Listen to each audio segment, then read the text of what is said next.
he attracts to himself. For example, a friend came to me in anger and distress because her husband had deserted her for another woman.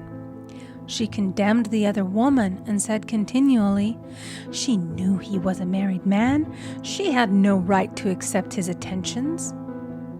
I replied, stop condemning the woman. Bless her and be through with the situation. Otherwise, you are attracting the same thing to yourself. She was deaf to my words, and a year or two later became deeply interested in a married man herself.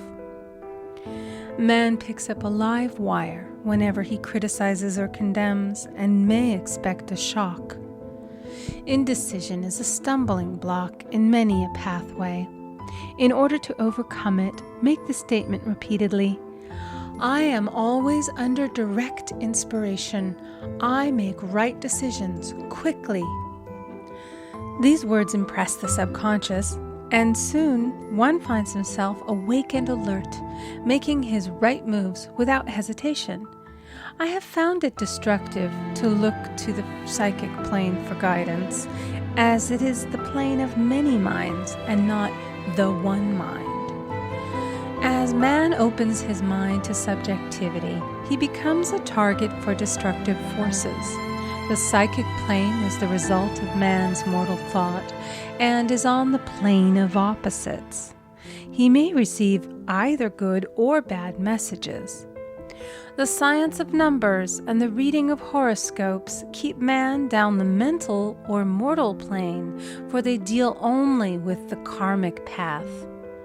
I know of a man who should have been dead years ago according to his horoscope, but he is alive and a leader of one of the biggest movements in this country for the uplift of humanity. It takes a very strong mind to neutralize a prophecy of evil.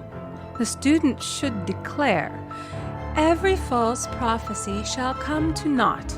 Every plan my Father in heaven has not planned shall be dissolved and dissipated.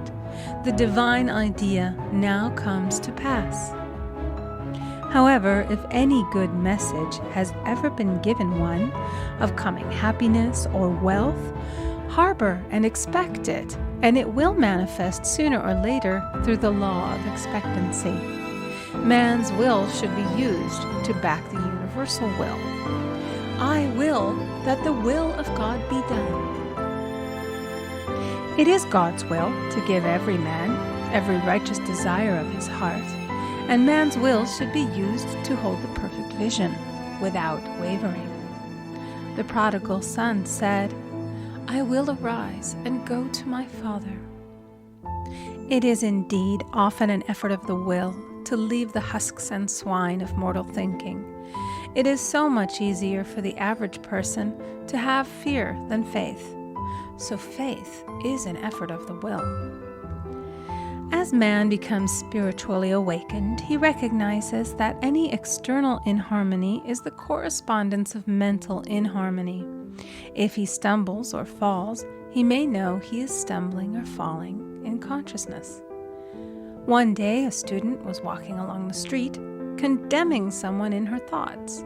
She was saying mentally, that woman is the most disagreeable woman on earth, when suddenly 3 Boy Scouts rushed around the corner and almost knocked her over.